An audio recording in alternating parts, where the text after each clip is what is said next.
boldly go. Here is Alan Dean Foster in the first part of the two-part interview. And now, beam us up. This interview is in English. We are now Hoodie Plays Resurrection. We have a really legend here, Alan Dean Foster, who wrote the story for Star Trek the movie. Hello, Alan. This is so great to see you. How you feel today? How are you? I feel pretty good, all things considered. You never expect to be this age when you're your age. It's true. It's funny how time works. If you live long enough, you become history. Yeah. That is true. Oh, a living legend, would we say? You know. You were an author. You wrote many books, stories, and tell me, how was this for you in your child years or youth years? Have you ever realized, oh, I have a talent to write stories and to tell in books or so? Not books necessarily, but when I was in what they call high school in the United States, about 15, 16 years old, you would get different kinds of tests. You'd get multiple choice or fill in the blank. And the one that everybody hated was essay tests, where they would say, write 250 words on the history of Germany or something. And I loved essay tests. I loved them. I was the only one in my school, I think, who liked essay tests. That was the first indication I had that I could write.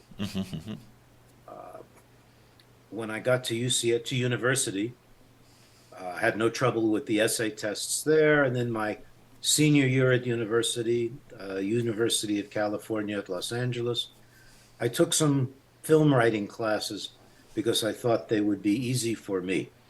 Wow. Because Wow, it's incredible. Wow. And they were. And I did well and had a lot of fun. And instead of going to law school, I went to the graduate film school at UCLA and sold some short stories while I was there. And I thought, this is nice. This is better than being a lawyer.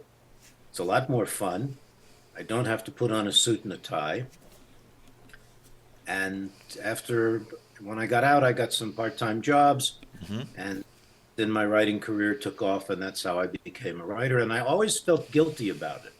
Oh, guilty? Why? Tell me. Because when I was growing up, I met a lot of younger people my age who wanted to be writers desperately. Oh, okay. They couldn't do it. And here was I didn't particularly want to be a writer. What I wanted to do was travel. And I'm the one who became the writer. So that's the way it works out sometimes. Wow. And lawyer you talk in this, wow, that is a huge change to writer and lawyer. There's a fairly, different worlds, That's incredible. Wow. I always had in the back of my mind that writing did not work for me. I still become a lawyer. And I taught at the college level for a while as well. I had things to fall back on, but I was glad being worked out because it let me travel. I could get a little money. I would go someplace. The first place I went was French Polynesia. Wow, that is incredible. Lawyer and writer, so different worlds, so different jobs, and and have you inside the feeling, I have the passion to write amazing stories, amazing books? Have you that all the time still with you in that age, what you are now? I still enjoy writing. As soon as we're done here, I'm going to start a new story because I just got the idea. After having written so much on so many different things, it's difficult to come up with new ideas for yourself, let alone for the field. There's been so much written in science fiction since what we would call modern science fiction started with H.G. Wells and Jules Verne. Oh, yeah. Very difficult to come up with anything even a little bit new. But I think this idea is good. I won't tell you. I spoil it before I write it. And like most stories, it will probably change 12 times before it's finished. Yeah. I still like writing, but it's not that I ever wrote with a lot of passion in the sense I have to write this. I have to get this down on paper. That happened, but only occasionally. Mostly, I was more like Robert Heinlein. It was like, or Robert Silverberg. This is how I made a living. I like telling stories. I love telling stories. But the process of writing is very difficult. It's like the director Alfred Hitchcock. Oh, legend. Yeah, the man is a legend. Yeah. People said, "Don't you enjoy directing?" And he said, "No." And the reporter who asked the question was surprised. He said, "You don't like directing?" And Hitchcock said, "No, it's just work." He said, "I've already seen the movie in my head. Directing it is just the work of getting it down on film. And for me, I love telling stories, but I've already seen the story in my head, and just typing it out is work." So it's not so much passion for that. And as I said, what I really wanted to do was travel.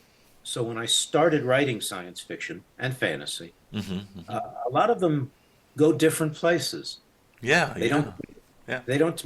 My stories, particularly the earlier ones, don't take place on Earth. They take place out there out there, yeah. because I wanted to travel. And it's much interesting out there, not here in the world.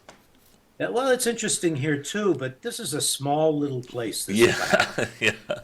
I mean, you go around the whole thing in 24 hours. That's it. Yeah, that's all there is. Yeah, that's true. So if I wanted to go to see a really, really interesting, different kind of jungle, I would write about it. Or an ice planet, or a world based largely on silicon instead of carbon. I can't do that in reality, but I can do it in my imagination. Yeah. And the fact other people like to come along with me, that's nice. So I'm kind of sometimes an interstellar travel agent. Wow. Wow, thank you for sharing that. It's really, for me, really interesting. I interview many writers or books, something, and it's really of that have a different story, and that is what I like this so much. Before we talk Star Trek, when you see this sign here for the first time, the Vulcan Hello, yeah, think what was your first experience with this hello from Mr. Spock? I didn't know what it was. Ah, interesting. Which is interesting because I'm Jewish. Ah. So I should have known what it was. I'm sure I saw it many times, but I didn't connect it with Star Trek. Or Mr. Spock. Yes, or Mr. Spock. I thought that's nice. My problem with aliens, not so much Spock because we know he's half human, is that so many times in books and movies, they look like people in rubber suits because they are people in rubber suits. And I like really aliens. That's one of the smart things they did, for example, in what I think is the most important science fiction film of all time, which is Forbidden Planet. Yeah. Came out in 1956.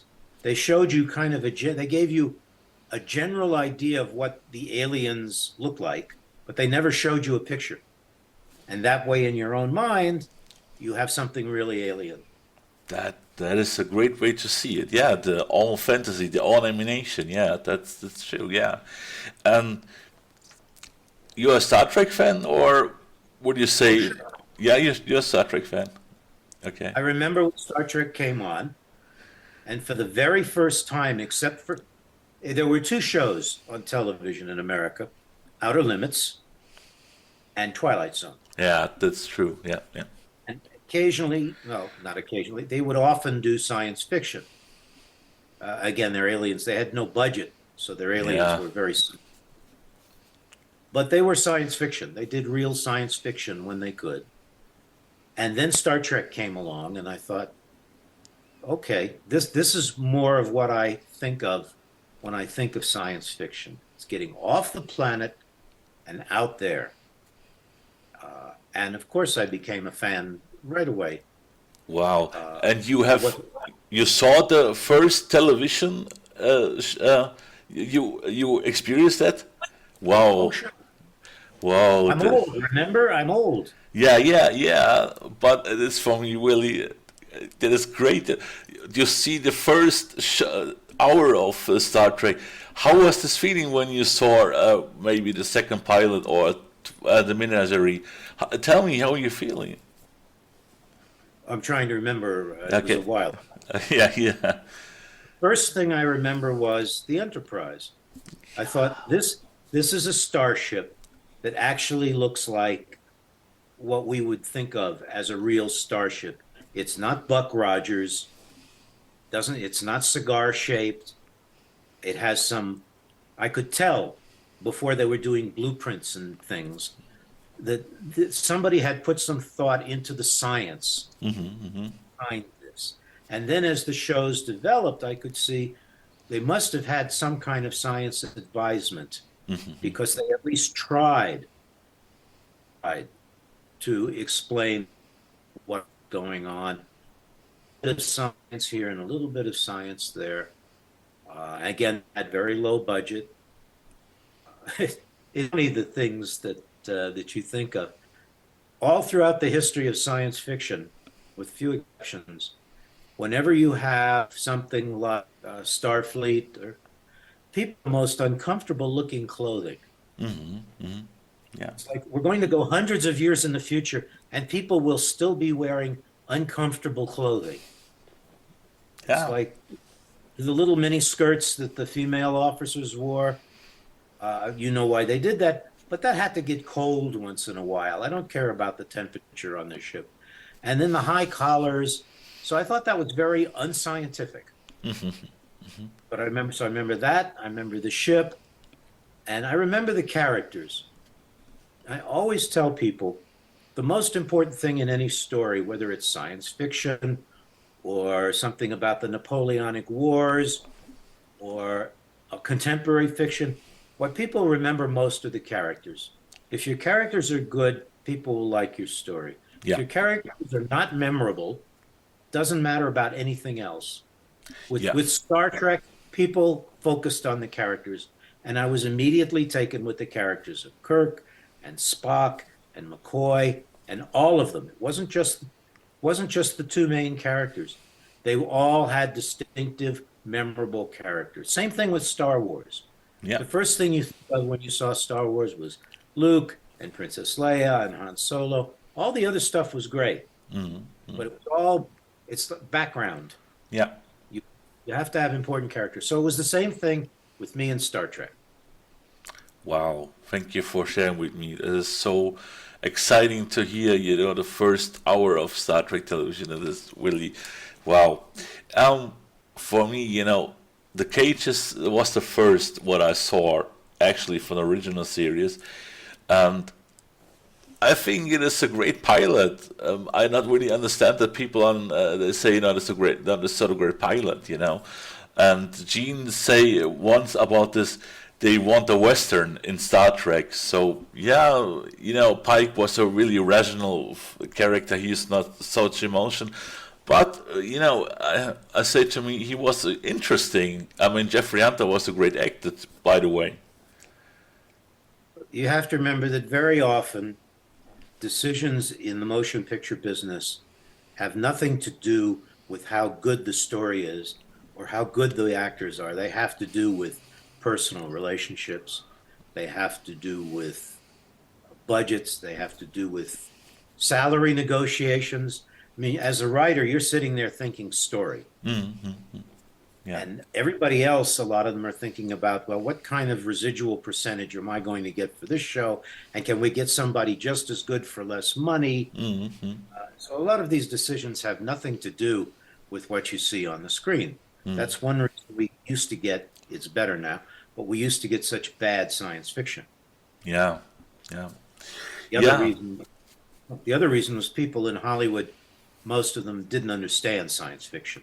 No, really, they're interested in money all along. Yeah. We have good science fiction films now because the people making the films, like Denis Villeneuve with Arrival and Dune, and Lucas, whatever you think of Star Wars, and Steven Spielberg, grew up Yeah, loving science. me too. Steven Spielberg, Jurassic Park was my first movie from Spielberg I saw on cinema. Yeah. You know, it is for me so incredible that you wrote the story for the first Star Trek movie. How came it with you? How you came in contact with that? How it came up with you to say, yeah, let's wrote the story for in the in Imagine, yeah, so.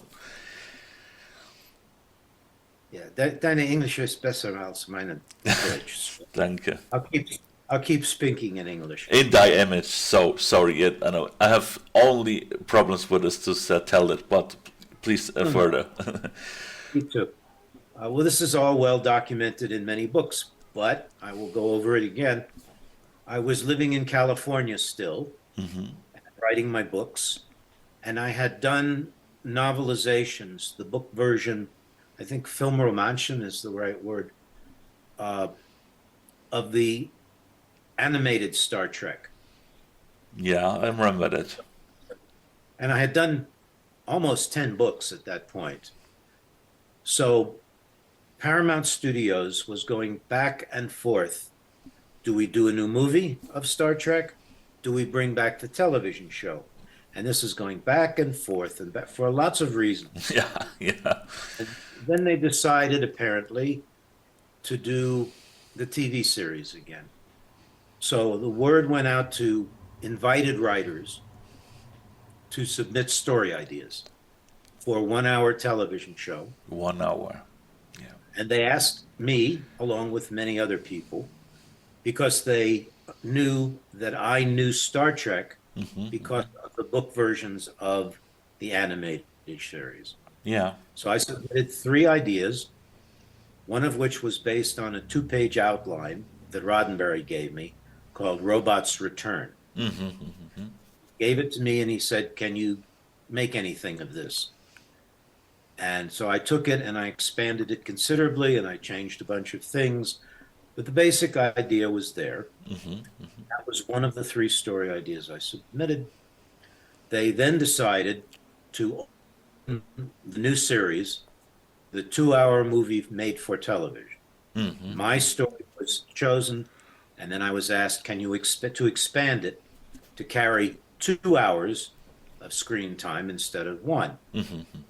Meanwhile, Paramount, the higher up people, including Michael Eisner, who was the head of Paramount at that time, looked at the box office receipts from Star Wars and Close Encounters and said, a lot more money with a movie, we're going to go back and make a movie. I think what happened, I wasn't there, is that when the people at Norway Productions, which was Roddenberry's production company, and Paramount, heard this, they said, they're going to change their minds again. Do we have anything we can give them right now that could serve as the basis for a movie? My story was the only one that was written to carry 2 hours instead of 1 hour. So they gave them that. It's called a treatment. As I read about it, again, I wasn't there. They had a big story meeting and Michael Eisner stood up holding the treatment and said, this is our movie. So at that point, there's a lot, now there's real money, as they say, involved. Oh, yeah. A lot of ego, and I had no pull in the motion picture business. I was just some book writer. And I became an instant non-person. Yeah, that is so sad when you ask me. I would have worked as a fan just for free. Just for free, okay. Make the best movie possible. Okay. Well, one thing you never say in Hollywood is, I will work for free. Yeah. Because then they look at you funny. They think, well, what does he really want? They didn't understand fandom. So I went and wrote my books, and that was the end of it. But I still, of course, got my story credit. Yeah, when the intro came, the name is there, of course. Yeah, for sure. I mean, now it's, of course, your name on it. Just came up with a story. So, when you mean, yeah, okay, Teil, please. Go ahead. Okay. Tell me about your first meeting Gene, and then second, tell me how is he as a person. I really need to know because I have never the chance to meet him in real life. When he passed away, I was 15 years old. So, you know, Well, he was tall. I knew his work because he had written for television. That's kind of how he got started. He had written some episodes for a television series that I thought was the best Western television series that was ever on American television, which goes back to the 50s before you were born, a show called Have Gun Will Travel. yeah, I know that from documentary. Yeah, Very, I remember. very interesting television show, very different from the other Westerns. But I didn't know him, of course. So I went in one day and he said, "We liked your story very much. We want, and he put his arm around my shoulder as we're walking down the hall on Paramount. He says, "I want you to be the showrunner, the story editor. In other words, be the guy who picks all the stories and helps clean them up and all that." And I'm thinking, well, that's very nice. This was when they were still thinking of doing it as a television series again. And then he said, "You remind me of me when I was your age."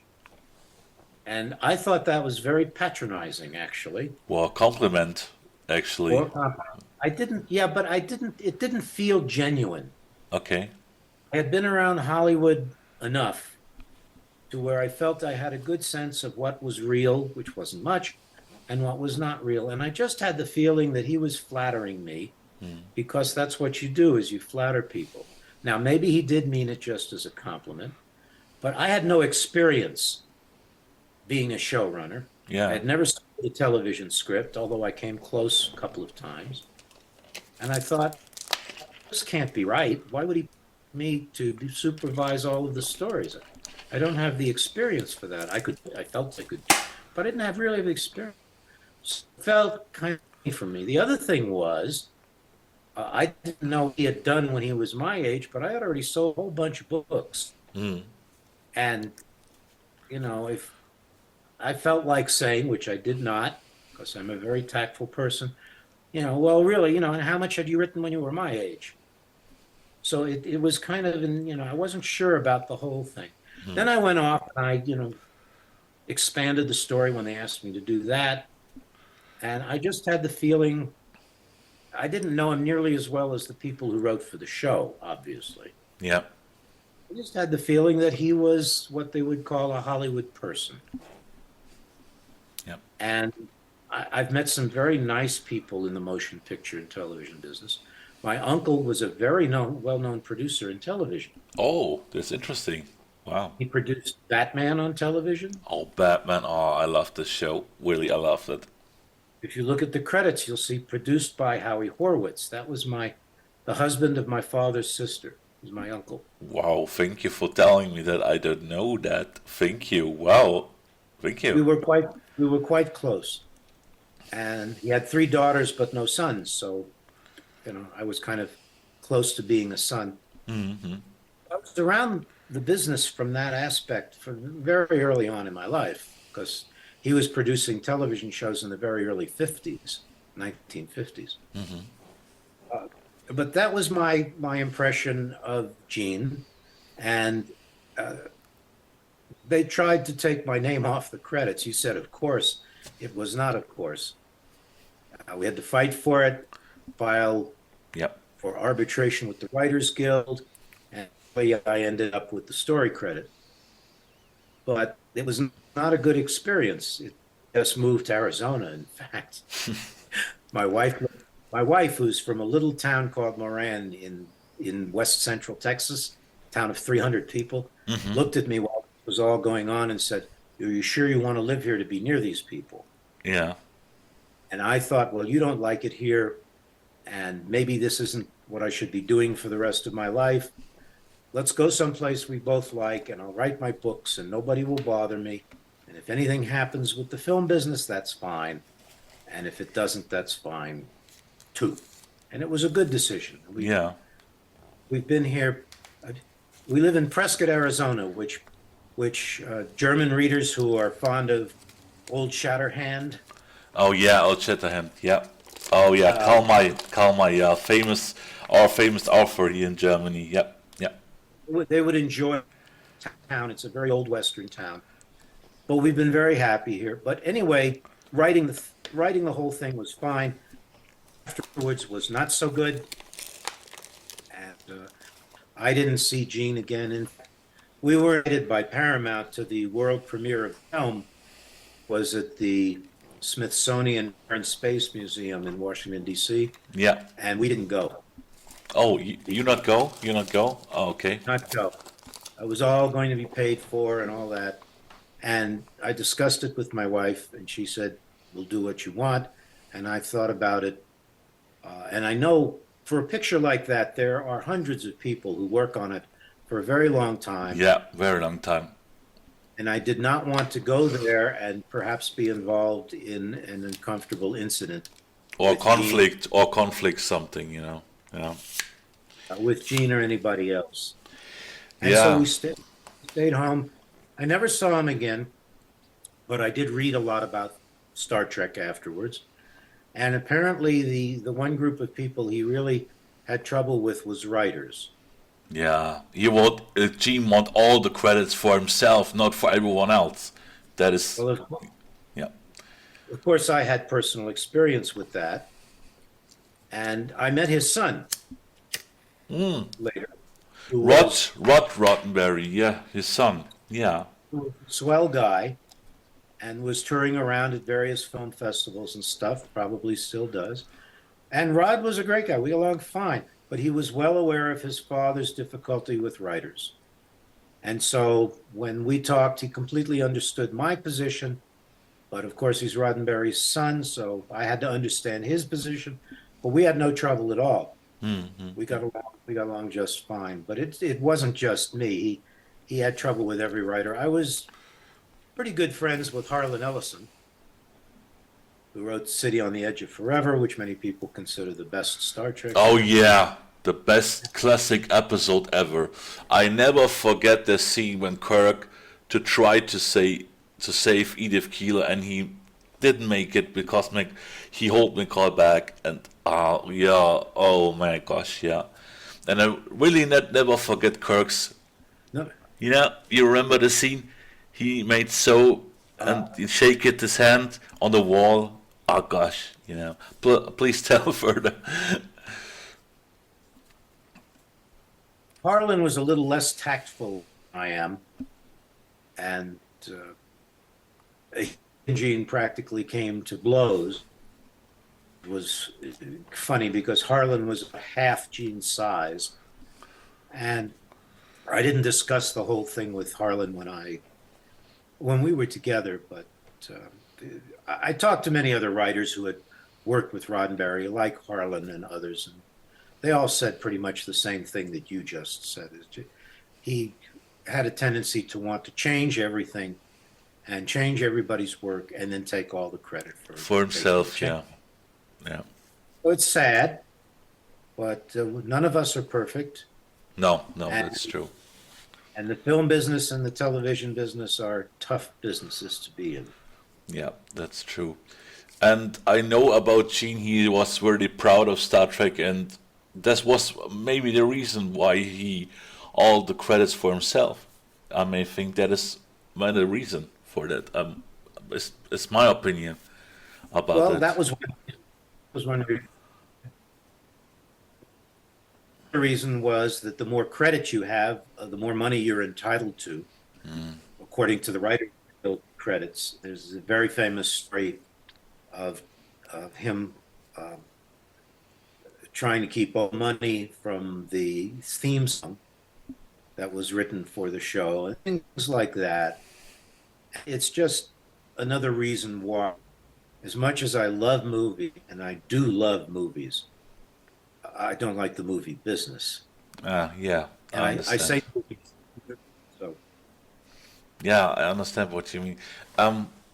There was a really mess on the set and chaos over between film, series. Have you ever heard about it in a time, or would you say no? That's not my business. I live here, and they made their thing. How was it for you? Sorry, could you explain your question again? Okay, sorry. Okay, sorry. What are you asking? The connection was not so good. So again, so this was a chaos and mess between film or serious film, mere serious, and our one over there, and they have a really chaos with the script, with the production, with the special effects. Have you ever noticed, or when you say this was when you wrote the story, I'm out from this, or have you noticed from all the chaos there? No, I was well away from it. I had to do with it at that point.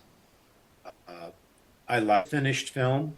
The director that is better than the original release. What happened was, of course, the film had been booked into theaters for a certain day. Mm-hmm. And when you do that, you have a contract with the theater companies. You have to deliver the film when it's promised. Yeah, yeah. Unless you make other arrangements. So everyone rushed around, and you know the story about the first special effects company. They did bad work, and it all had to be redone by Douglas Trumbull and his company. So a lot of the aspects of the finished film originally were rushed, Mm-hmm. and it shows, particularly the editing, and that can't be helped. I still think it's a good in the original release form, and I don't think you can get it made today. I don't think you know. Can you imagine going into a studio and talking to the head of the studio saying, I want to make a science fiction film, big budget, about the next step in human evolution? Would never happen. It only happened with the Star Trek movie because of Trek. Mm-hmm. If you had to do that with an original story, with a big budget, it would simply never happen. It was about a serious subject.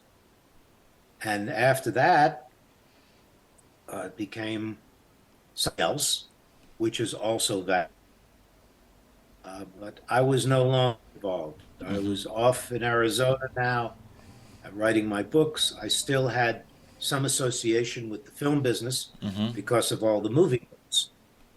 And those were a lot of fun. And the years go by, and it's to write the book version of the reboot Star Trek. Yeah. And that was a lot of fun. That was a lot of fun. I enjoyed the characters, a chance things in the book they have time for in the movie, and it's up were a lot of fun to write. They wouldn't let me change everything I wanted to change, but normal. Yeah. Normal. You must really hard fight that your name in the opening scene from Star Trek: The Motion Picture. How hard was this to fight that your name on it? How and help Paramount you about this, or made it by yourself to fight for your name in the credits, of course?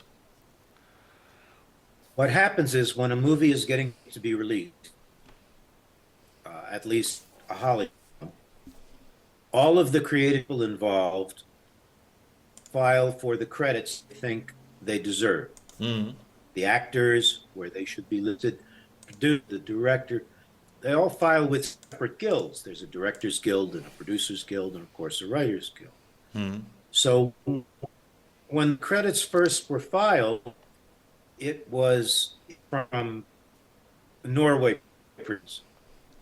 I don't know about Paramount, but it came from Norwegians. It said, screenplay by Gene Roddenberry and Harold, a story by Gene Roddenberry. So I'm looking at this. Where's my name?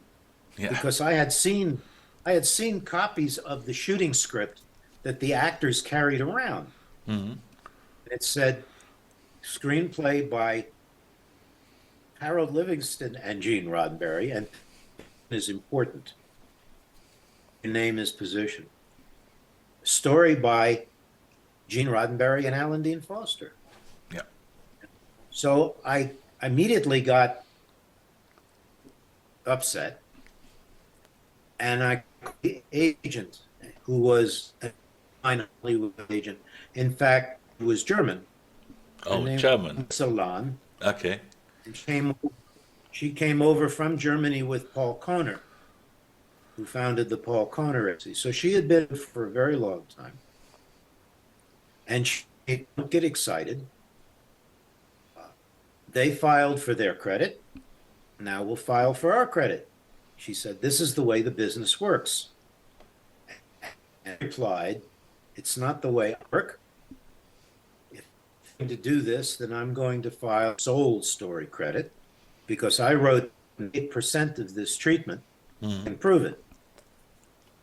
So she said, okay, we'll do. So that's what they did. Meanwhile, time is passing. I write a book. It's trying to keep me from having a heart attack over all this. Yeah, for sure. I And believe the credits that. come back. The credits come back, and it says screen Harold Livingston and Gene Roddenberry, story by Alan Dean Foster. And then Harold Livingston, who I found out was the guy, one of the guys who kept me from working on this. That's a whole other story. And said, just because Gene being a son of a bitch doesn't mean you have to be too. And all right, because that's the kind of person. And that's so I called my agent and I said, look, just put the story credit back the way it was, or have it story by me and Gene. Okay, we'll refile. More passes, and she calls me. And she said, I just heard from Roddenberry's people. They actually talk that way in Hollywood. Roddenberry's in La Costa, which is a famous resort down in California, recuperating from overwork and cannot be bothered with such. And I threw up my hands. I went into, I had talked to Joanne, said, I understand the movie bit now. It's all run by a bunch of 12 boys. And I called my agent back, called whatever. And okay, and I ended up with sole story credit. So that's the story of my experience, my credit on the Star Trek movie. Not now, as I said, I know very nice people in the motion picture business, but they're people like, and I only know them casually because I don't work in the business.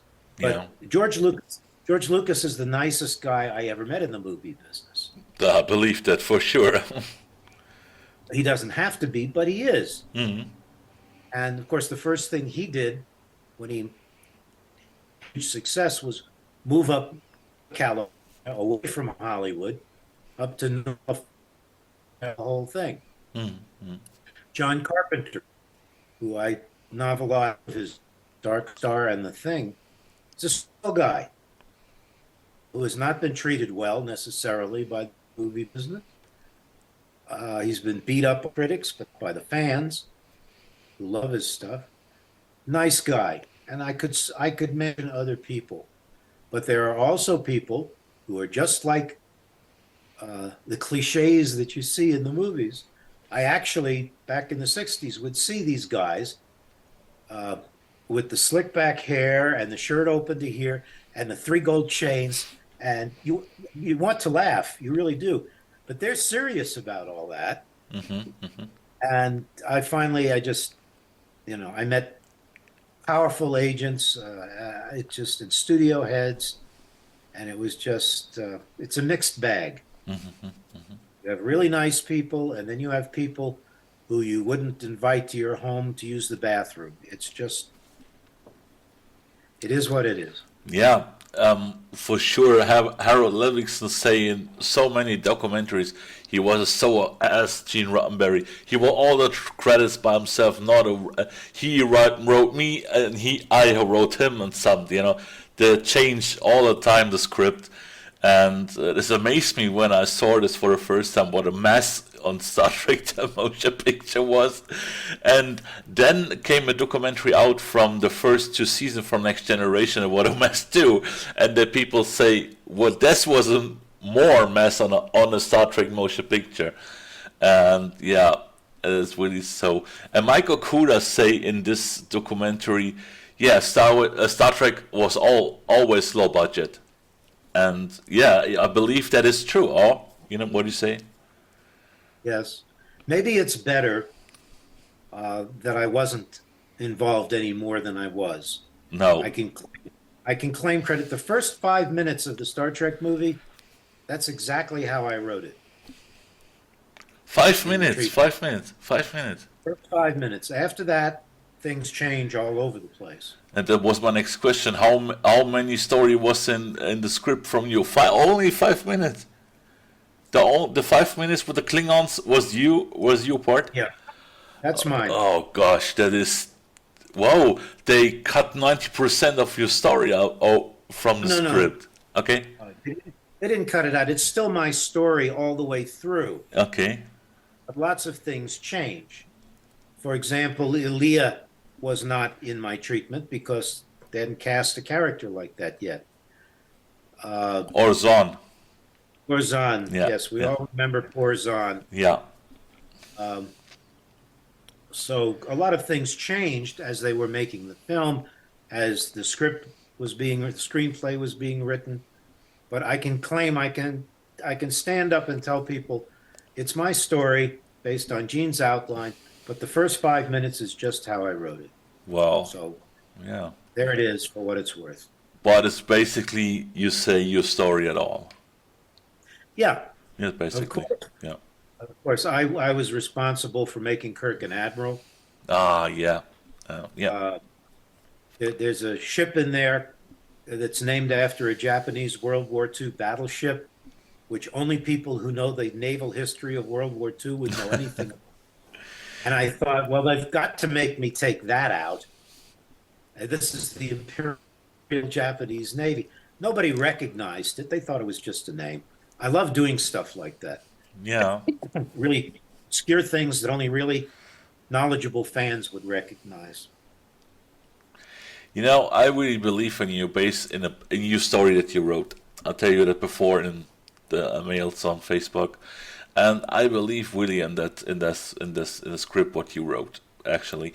And they have the book. They're not here in my second room. I must package out from the package. I have the original book, one of the copies from your story, and I really precious to have it because there's no copies anymore. You cannot buy anyone, and really interesting. Yeah, there's an in-dye image is on the cover and with some figure from Star Trek, and it's really I'm really proud to have it. That's my title. Okay. Thank you.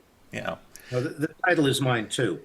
I came up with the title, and so there's a lot of things in there that come specifically from the treatment. But of course, like I said, they changed a great many things, and I was not involved. So that's it. It's interesting about novelizations. Some of them, when it becomes a cult classic, like Star Wars or Alien, suddenly the original books become quite valuable. And I never kept any of them. They were just for work. The Thing, for example, mentioned on Carpenter's film. Science Fiction Book Club did the only hardcover of that book, which now sells for hundreds of dollars from used book dealers. You don't think about that when you're doing it. It's just in the moment. I'll give you an example. One example. I was doing the book version of Star Wars, ghostwriting it for George Lucas. Oh, wow. The sequel books. Oh, wow. And the sequel book, Splinter of the Mind's Eye, which does have a name on it. We had a meet one day at Universal Studios while Star Wars was still in production. And it was George and Gary Kurtz, the producer, and Charlie Lippincott, who's in charge of promotion and rights, subsidiary rights and all that. We had a nice meeting. And this is in an old building on the Universal Studios lot in Los Angeles. And after it's over and after George and Gabe have left, Charlie takes me over in their closet and he says, I want to show you something. And he opens up the closet and it's the promotional material for the premiere of Star Wars. Wow. Program books, T-shirts, posters, lobby cards. And he says, "Do you want any of this stuff?" And of course, no, what am I going to do with any of this? Of course, I probably could have retired on what was in that closet if I had just taken a few things. But you don't think of this at the time, just like you don't think Star Trek the movie is going to have any spin-offs or other films, or you just don't think of it at the time. You're only thinking of what you're doing at that moment. Mm-hmm. Yeah, yeah, you're right. Because of the movie came the second movie and all the spin-offs, the series, the movies, and you know, I really do. And I say many people say I not like Enterprise, but I like Enterprise with Jonathan Arthur. This is a really great prequel series, at all. I don't know what hate the people in Paramount or CBS. It was a great prequel to the original series with great stories. When you ask me. Well, you try as a writer. You always do your best, and like I said, I try to do two things when I'm doing a novelization. Mm-hmm. I try to add as many things as I can that I think will help the story and the plot and the characters, and I try to fix the science because the science is usually bad. And you can. A good example would Star Trek in Darkness, the second film. Yeah. Do you know that film? Oh, right. Of course, yeah. Of course. Have you seen it? Yeah, of course. In that film, Scotty invents this thing that looks like an Electrolux vacuum cleaner, and says you can go anywhere in the galaxy with one of these. Yeah. And they use it. And I thought, well, that's the end of Starfleet. We don't need starships anymore. And obviously, nobody thought about that plot-wise when they were making the film. I thought it was a great idea. Stuff like that drives me crazy. Just drives me crazy. And it's like an Alien Covenant. Go ahead. Okay. Sorry. We can talk about later. I have a really question about the motion picture because so many things that not tell. Decker's story is not telling. I don't know why Gene not tell his original story with his father. He died in original series. I don't understand why he cut this out. I mean, there's a connection. Kirk has a connection with his father, and otherwise, you know, in an exchange, they have a connection too. I agree with you completely. The only thing I can think of, besides bad writing, which I don't want to, well, I should say it. The only other thing I can think of, you only have 2 hours. Yeah. There's a lot to get into the film in 2 hours. Yeah. And often, many important things in many big films get cut just for that reason. You just don't have enough time. That's the great thing about doing version. Yeah. I can put things like all the things into the book, but I did not write the novelization of Star Trek movie. Jingle. Nothing to do with the book. Because, you know, I missed the part, Decker and Kirk, you know, just imagine the situation, Decker talk with Kirk, why you killed my father? You must save him. And why he's kill us, Delton kill herself.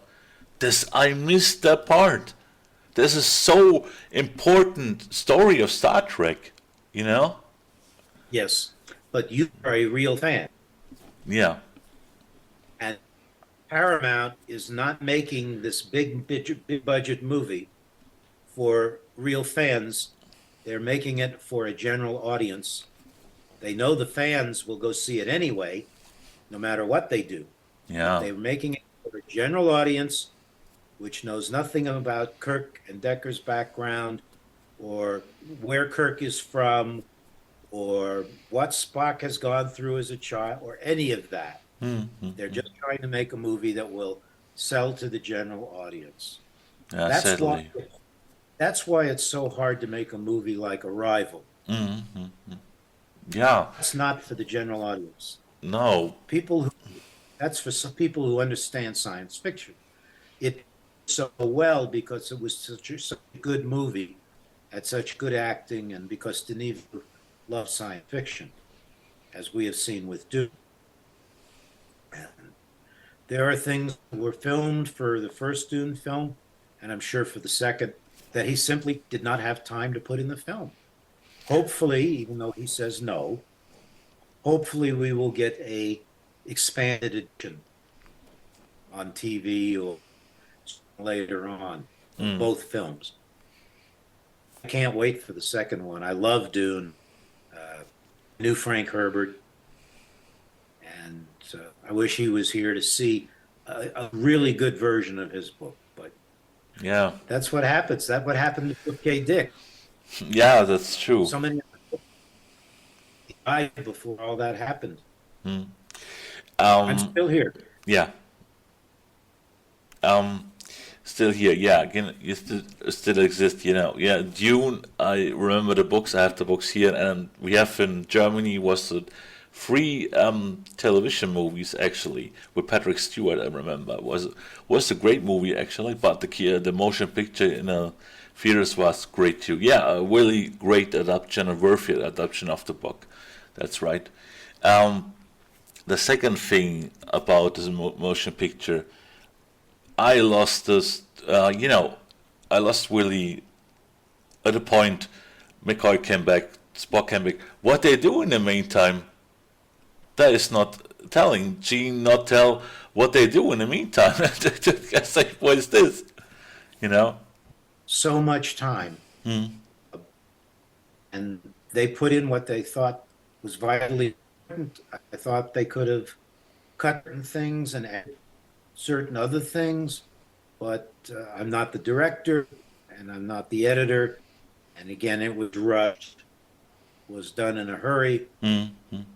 So unfortunately, we did not have time for those things. Yeah, man, sadly, yeah. The second thing, what I really is for me every mystery and riddle at all. Why in Star Trek 2, how can be that Khan knew Chekhov? This is not at all. The producer tell why all this always a mystery. That is not possible that Khan knew Chekhov. Again, you are a fan. You know the details of Star Trek. Those things are what interests real fans. The little details. You want to know all the little details, and there's just not enough time. Also, some of those things may not be suitable for a movie. I would be interested in that. But remember the general audience? Yeah. They're not interested in that. Yeah, because you say the right thing for the audience, but it's because that is interesting. Nicholas Meyer say, I will make a standalone movie, not connection with the other things before this movie. But he planned the connection with Chekhov meet Karn, and they know before, and that has not happened. I don't really understand that. That is, it's really ever a mystery when you ask me. If you love a story, if you love Star Trek or Star Wars or Chronicles of Riddick or The Thing, every fan writes their own movie. Yeah. After you've seen the original, you think, well, they should have done this, and why did they do that? And everybody writes their own movie in their head. Yeah. That's why we have fan fiction. Yeah. I wrote actually fan fiction too, but it's just really hard to. He wrote some chapters. I take maybe years for this, but I wrote on that. When I have time. I'm not. I'm a fan fiction, and you made it on a professional way, and you have other destiny for that. When I'm writing a movie novelization, half of me is the professional writer. Okay. The other half is a fan. That's what you made so good. Yeah. Alan, thank you so much. So far, live long and prosper. We see you another week. Wiedersehen, meine Damen und Herren und alles Freundinnen in Deutschland. Thank you, Alan. See you then.